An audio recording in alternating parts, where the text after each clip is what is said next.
Good morning সবাইকে। সবাই কেমন আছো? শীতের সকালে মর্নিং মনে হয় দুপুর ১টা-২টা পর্যন্ত। জানি না কেন মনে হয় বিছানা থেকে উঠতে মন চায় না। তারপরও যেহেতু সংসার আছে, বাচ্চা-কাচ্চা আছে, আমাদের মায়েদের তো সকালবেলায় উঠতে হবে, তাই না? তো চলো শুরু করা যাক। আজকে আমি সকাল থেকে কি করি সেইটাই তোমাদেরকে দেখাবো। মর্নিংয়ের ব্লগ। হ্যালো গাইজ, আসসালামু আলাইকুম। Welcome to my another video. তোমরা কেমন আছো অবশ্যই আমার কমেন্টে জানাই যাবা আর আমার সালামের রিপ্লাই দিবা। যাই হোক, চলে আসলাম আমার পুচকুটাকে নিয়ে। আমার পুচকুটা উঠে গেছে ঘুম থেকে, কারণ আমি উঠে গেলেই সে উঠে যায়। যতক্ষণ তার পাশে আমি শুয়ে থাকবো ততক্ষণ সে থাকবে। আর এখানে আমি উঠেই রান্না বসাই দিয়েছিলাম, কারণ রাতে একটা কিছু রান্না করি, সকালে একটা রান্না করি, এরকম করে আমি তাদেরকে মানে আমার হাজব্যান্ড আর আমার ভাইকে রান্না করে সকালে দিয়ে দিই। যদিও শীত পড়তে না পড়তে এই ডিউটিটা বা এই চাকরিটা আমার চলে গেছে, কি আর বলবো গাইজ, আমার কাছে খুবই ভালো লাগতেছে। এই এমন একটা চাকরি, যেই চাকরিটা চলে গেলে মেয়েরা খুবই খুশি হয়, কেননা আমাদের সব সময় এরকম রান্নাবান্না করতে ভালো লাগে না। আর চাকরিটা যাওয়ার রিজন হচ্ছে আমার ভাইয়ের এখন অফিস থেকেই খাবার দেয়, সেহেতু আমার আর এখন সকালবেলা উঠতে হয় না, আমার এই চাকরি থেকে বিরতি পেলাম। আর আমার হাসব্যান্ড দুপুরে এসে খেয়ে যায়। আর এখানে আমি বলতেছিলাম যে অনেকে আমার আশেপাশে অনেক শুভাকাঙ্ক্ষী আছে, ভালোবাসে আমাকে বলে যে আপনি তো নাইট ক্রিম মাখতে মাখতে এরকম চামড়া পাতলা করে ফেলছেন, তাই রগ দেখা যায়। তাই আমি বলতেছিলাম যে আমাদের জন্মগতভাবে এইরকম। তাই আমি আমার ছেলেকে ডাইকাও দেখাইলাম যে ও তো অনেক ফর্সা মাশাআল্লাহ, তো ওরও তো রগ দেখায়। আপনারা দেখবেন যে অধিকাংশ মানুষেরই রগ দেখায়, এর মানে এই না যে সবাই নাইট ক্রিম মাখে। হ্যাঁ, আমরা স্কিন কেয়ার করি, কিন্তু আমরা ওই যে আলতু ফালতু নাইট ক্রিম ইউজ করি না। তারপর বলেন আজকে আপনারা কোন জায়গা থেকে আমার ভিডিওটা দেখছেন?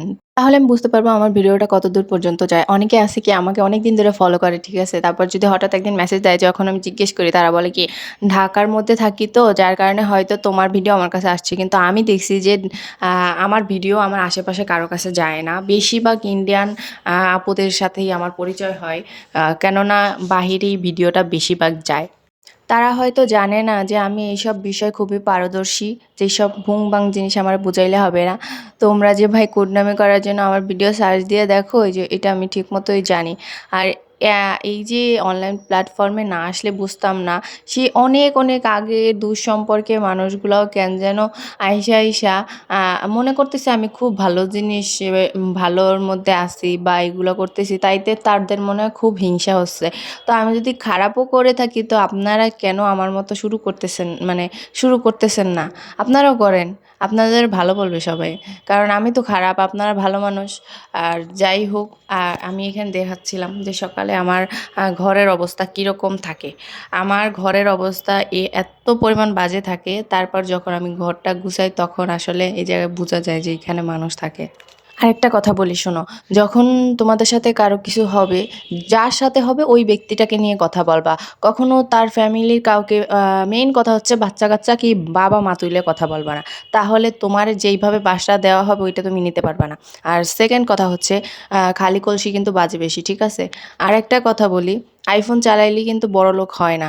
তোমরা আগে যে পজিশনে ছিলা মনে করো সেই পজিশনে, কারণ হঠাৎ বড়লোক হওয়া মানুষগুলার স্বভাব চরিত্র কিন্তু আগের মতোই থাকে। পারলে তোমরা 16 প্রো ম্যাক্স কিনে দেখাও। আমরা তো গরিবস, তোমরা বড়লোকস মানুষগুলা, তোমরা 16 প্রো ম্যাক্স কিনে আয়নার সামনে ভিডিও করে দেখাও আমাদের। যাই হোক, এইসব বিষয়ে কথা না বলি। আমি আজকে মানে আমার মর্নিংয়ের ভিডিও করতে যাইয়া এখানে আমি অনেক কিছু শেয়ার করে ফেলছি। আর তোমাদের সাথে এতটুকুই শেয়ার করলাম যে এরা বাসা থেকে বের হয়ে গেছে। তো যখন এরা বাসা থেকে চলে যায়, তারপরে আমি পুরোই ফ্রি। একদম সকাল থেকে আমার দুপুর পর্যন্ত কাজ শেষ, বাচ্চাদের খাওয়ানো, তারপরে আমি হচ্ছে যে গোসল-টোসল ওদের করাইয়া তারপর আমি রেস্ট নেই। এই হচ্ছে আমার সকালের কাজ।